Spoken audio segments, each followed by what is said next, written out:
장화 모양의 반도와 시칠리아, 사르데냐 등 70여 개의 섬으로 이루어진 나라 이탈리아. 북쪽으로 프랑스, 스위스, 오스트리아와 접하고 있으며 지중해 중앙에 위치해 있어 유럽의 나라 중에서도 지중해 지역의 특성을 가장 잘 보여주는 곳입니다. 국토의 면적이 우리나라의 약 1.5배에 달하는 이탈리아는 전체 인구의 약 80%가 로마 가톨릭을 종교로 삼고 있는데요. 그만큼 가톨릭은 이탈리아인의 생활 습관 속에 깊이 파고들어 이탈리아 사회에서 물질적, 정신적으로 큰 힘을 발휘하고 있습니다.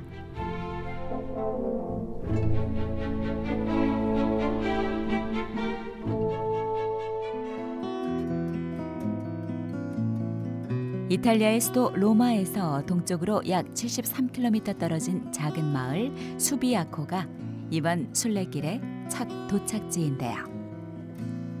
수도사들의 마을이라 불리기도 하는 이곳은 성 베네딕토가 수도 생활을 시작한 곳이기도 합니다.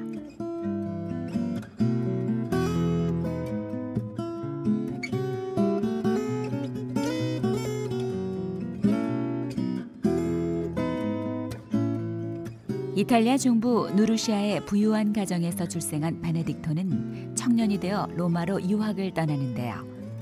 문학에 심취했던 그는 도덕적으로 타락한 당시 로마의 회의를 느끼고 번민하게 됩니다. 23살 무렵 젊은 베네딕토는 속세를 떠나 수비아코의 골짜기로 들어가는데요.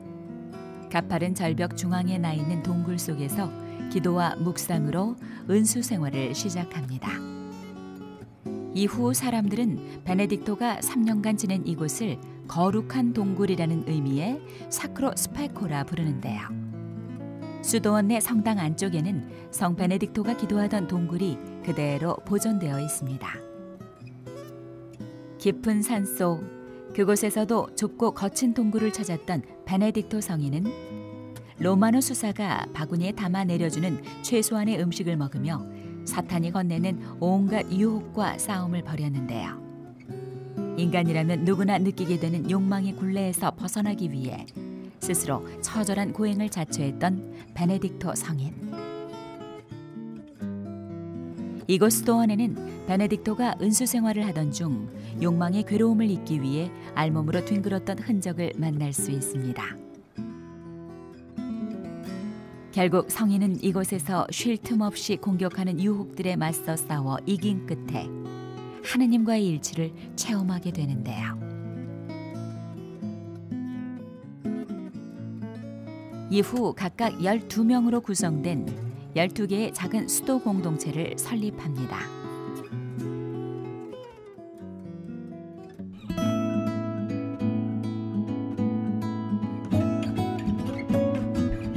베네딕토 성인은 수비아코에서 제자들을 데리고 로마 남쪽에 위치한 카시노산으로 수도원을 옮기는데요. 몬테카시노 수도원은 카시노 마을에서 서쪽으로 1.6km 떨어진 곳에 서 있는 바위 투성이 카시노산 꼭대기에 위치하고 있습니다. 때문에 수도원으로 향하는 길은 꽤나 꼬불꼬불한 산길을 올라가야 하는데요. 그 옛날 베네딕토 성인이 제자들과 함께 이 길을 오르면서 느꼈을 고단함과 비장함이 새삼 느껴집니다. 사실 수도원이 세워진 이 자리는 이교의 숭배 의식이 열리던 곳이었는데요. 베네딕토 성인은 아폴로 신에게 바치는 그림과 제단을 치워버리고 이곳에 수도원을 세웠으며 2개의 성당을 지어 투르의 성 마르티노와 쇠례자 요한에게 봉헌했습니다.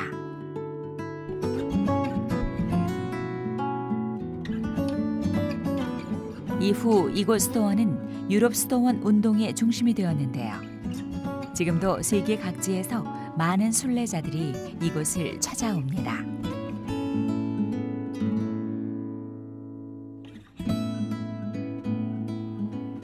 몬테카시노에 정착한 베네딕토 성인은 539년 이곳에서 중용과 공동생활의 계율이 담긴 회칙을 초안했는데요.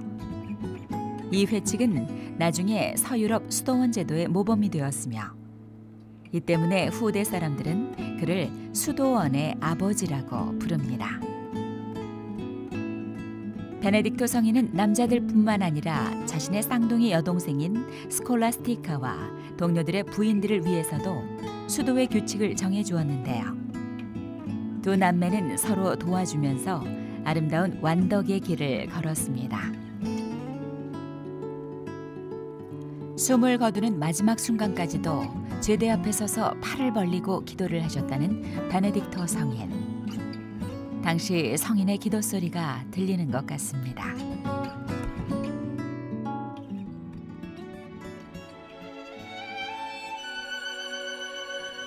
몬테카시노 스토어는 여러 차례의 약탈과 침공으로 파괴되고 재건되기를 반복했는데요. 급기야 2차 세계대전 당시 독일군에 점령되었고 1944년 2월 15일 연합군의 공중폭격으로 완전히 파괴되고 말았습니다.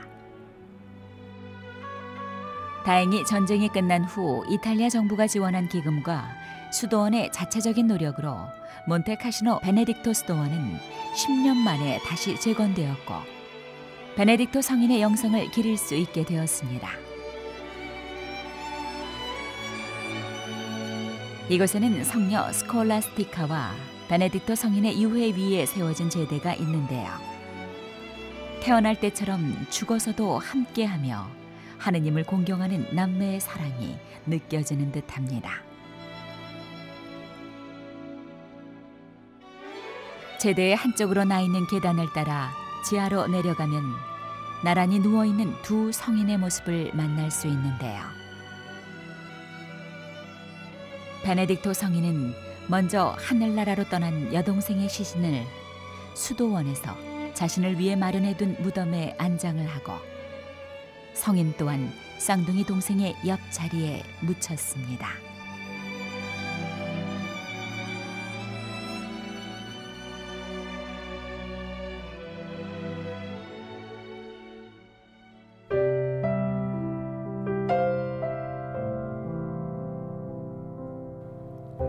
아름다운 토스카나의 풍경이 펼쳐지는 곳, 올리브산을 의미하는 몬테 올리베토에 베네딕토 성인의 영성을 이어받은 또 하나의 수도원이 있습니다.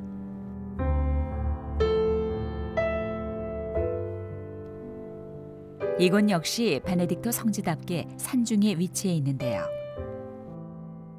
1400년도에 건축된 이 수도원에서 제일 먼저 눈에 띄는 것은 수도원 창설자인 베르나르도 톨로메이 성인의 흰 동상입니다.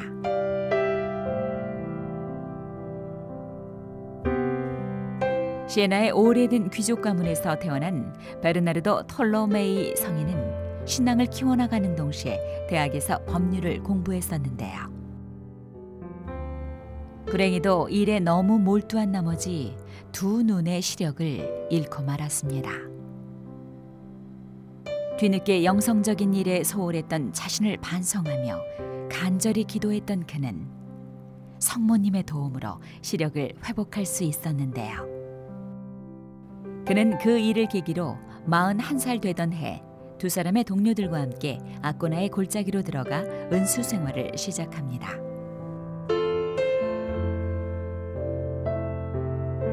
이후 이들의 생활에 동참하려는 사람들이 늘어나면서 베르나르도는 베네딕토 성인의 규칙서를 사용하기로 하는데요.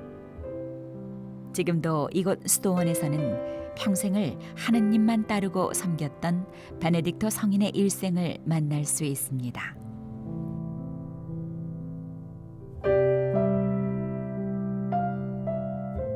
부유했던 생활을 버리고 검소한 은수자의 생활을 선택했던 베르나르도 톨로메이 성인처럼 이곳의 수도사들은 기도와 손노동을 멈추지 않고 있는데요. 아직도 이곳 수도의 한쪽 편에서는 전통 방식으로 와인을 담그고 올리브 오일을 만들고 있습니다. 일하고 기도하라는 베네딕토의 모토에 따라 평생을 봉사와 친교의 삶을 살았던 베르나르도 톨로메이 성인. 그는 당시 유럽을 휩쓸던 흑사병의 공포 속에서도 죽어가는 형제들을 간호하며 끝까지 애덕의 희생 제물이 되었습니다.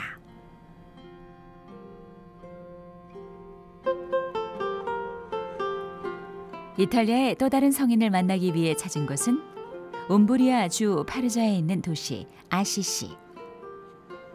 이곳은 프란치스코 성인이 태어나고 선종한 곳으로 유명한데요.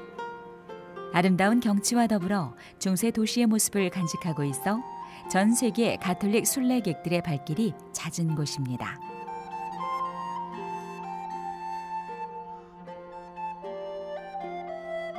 순례객들이 맨 처음 찾은 곳은 바로 프란치스코 성인이 태어난 곳인데요.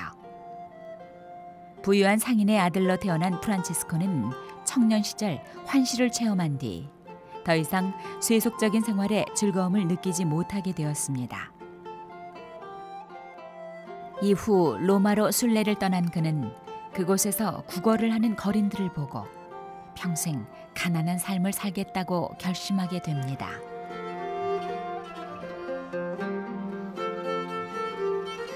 바로 이곳 프란치스코 성인의 생가에 1615년 성당이 지어졌는데요. 아시시에서는 가장 최근에 지어진 것이라 새 성당이라는 뜻의 누오바 성당이라는 이름이 붙었다고 합니다. 중앙 제단이 위치한 곳은 어린 프란치스코가 지내던 방이었는데요. 성당의 내부는 생전의 성인의 모습처럼 단출합니다.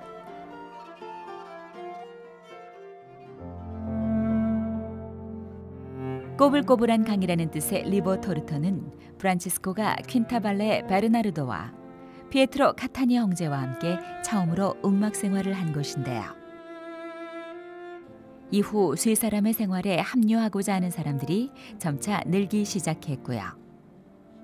그들은 스스로를 아시시의 회계자라 부르며 이곳에서 극도의 가난과 형제애를 추구하며 살았습니다.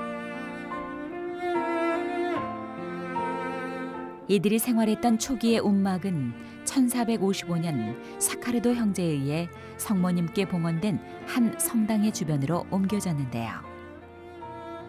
1586년 교황 식스토 5세에 의해 초기 움막을 보호하기 위한 성당이 지어졌습니다. 이후에도 리보토르토 성당은 지진 피해 등으로 몇 차례에 걸쳐 재건되었는데요. 1926년 움막 또한 옛날의 모습으로 복구되었습니다. 지금도 이곳에는 프란치스코 성인의 정신이 이어지고 있습니다.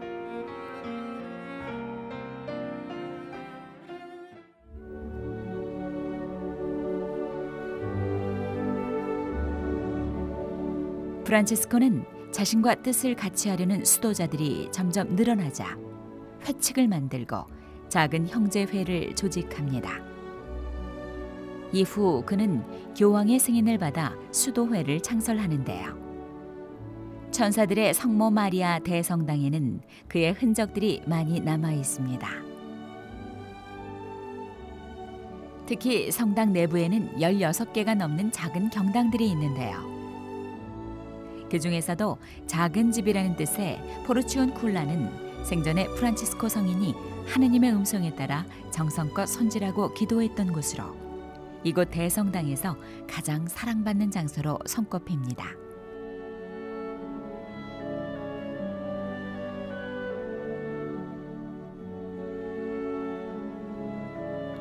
이곳에서 또 하나 빼놓을 수 없는 곳은 장미의 정원인데요.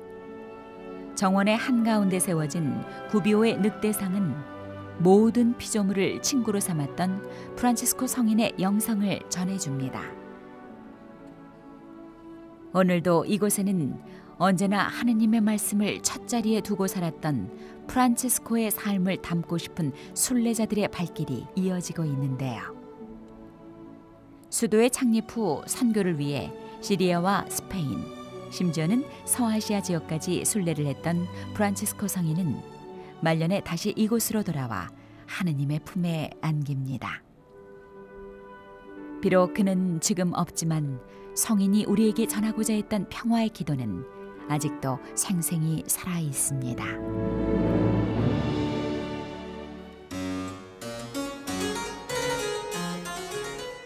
이탈리아 로마 부근의 작은 마을 그레초. 이곳에 구유의 교회라 불리는 그레초 성지가 있습니다. 바로 프란치스코 성인이 가장 좋아했던 수도원이었다는데요. 이곳에서도 프란치스코 성인과 형제들은 시간이 나는 대로 기도에 전념했습니다. 좁은 동굴을 따라 들어가면 동굴벽에 표시된 빨간 십자가가 눈에 띄는데요. 각자 기도를 드린 장소라고 합니다. 생전에 프란치스코 성인이 기도를 하고 잠을 청했던 작은 동굴은 이후 수도원으로 꾸며지는데요. 가난과 겸손을 삶으로 받아들였던 형제들은 이곳에서 청빈한 생활을 하며 프란치스코의 영성을 따르고자 했습니다.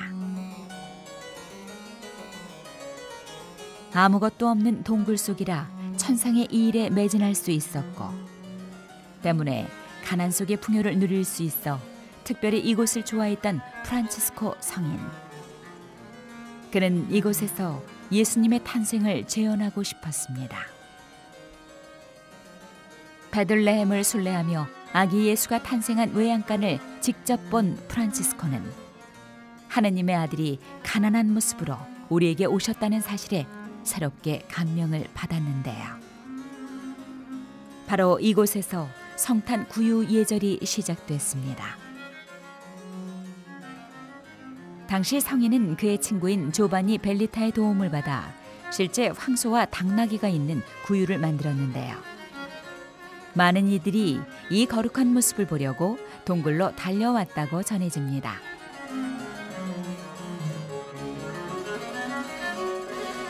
성당 2층에는 순례자들이 프란치스코 성인의 생생한 체험을 함께 나누도록 세계 곳곳에 구유들이 전시되어 있는데요. 모습은 조금씩 다르지만 구유를 만든 사람들의 마음은 성인을 닮고 싶음을 알 수 있습니다.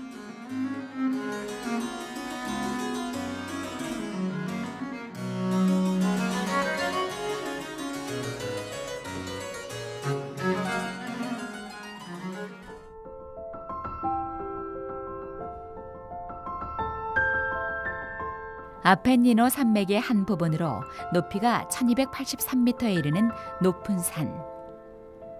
라베르나 산은 프란치스칸들에게 골고타에 비유되는 곳입니다. 예수님께서 십자가에 달리시어 오상을 받으셨듯이 바로 이곳에서 프란치스코 성인 역시 천사로부터 오상을 받았기 때문인데요. 라베르나 성지에는 그리스도의 삶을 그대로 따라 살고자 했던 성인의 열망이 고스란히 남아 있습니다.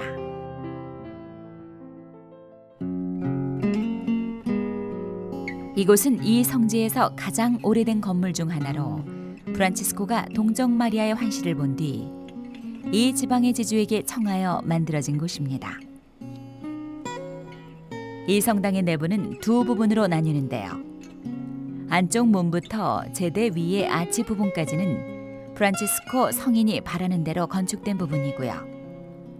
나머지 부분은 1250년대에 10년간 확장한 부분입니다. 지금 보시는 것은 로비아의 안드레아의 작품으로 천사들에게 둘러싸인 동정 마리아의 승천 모습이 묘사되어 있습니다.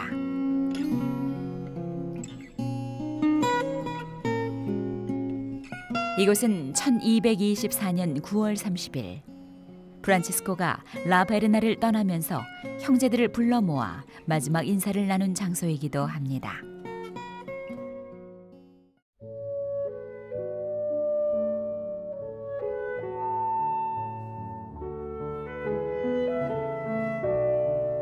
이곳은 프란치스코 성인의 첫 번째 독방으로 알려진 곳인데요.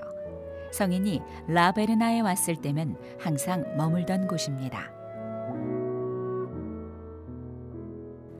이 독방의 제대에는 돌이 끼워져 있는데요. 전하는 말에 따르면 성인이 기도하던 어느 날 예수님께서 나타나셔서 이 돌 위에 앉아 그와 이야기를 나누었다고 합니다.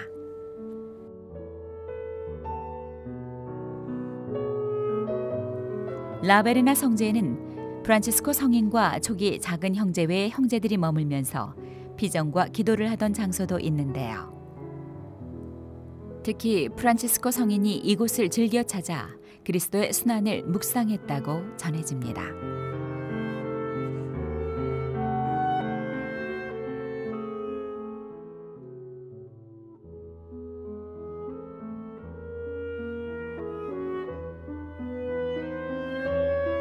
잠깐이라도 편안한 자리에 머문 적이 없다고 전해지는 프란치스코 성인. 안으로 들어가 보니 역시나 딱딱한 바위 위 철격자 자리가 프란치스코 성인이 가끔 쉬었던 자리라고 합니다. 그는 이곳에서 어떤 휴식을 취했을까요?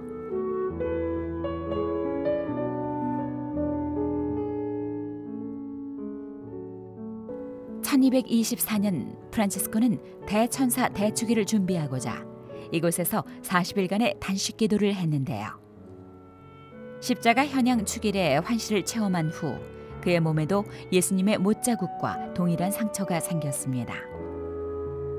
당시 동료였던 레오는 세라핌이 하늘에서 내려와 프란치스코에게 성은을 남겼다고 증언했는데요. 바로 그 장소 위에 지금 보시는 오상경당이 지어졌습니다. 이후 프란치스코의 성은은 가톨릭 교회의 역사에서 공식적인 기록을 남긴 최초의 사례가 되었습니다. 예수님의 오상을 받는 신비 체험을 하게 된 프란치스코 성인은 그리스도 중심적인 영성 생활을 실천하면서 예수님의 인성을 깊이 묵상하고 그리스도를 더욱 본받고자 노력했으며 성체 신심을 키웠는데요. 오랜 세월이 흘렀지만 가난을 사랑하고 가난한 삶을 강조했던 프란치스코 성인의 정신은 아직도 이곳 라베르나 성지 곳곳에 살아 있습니다.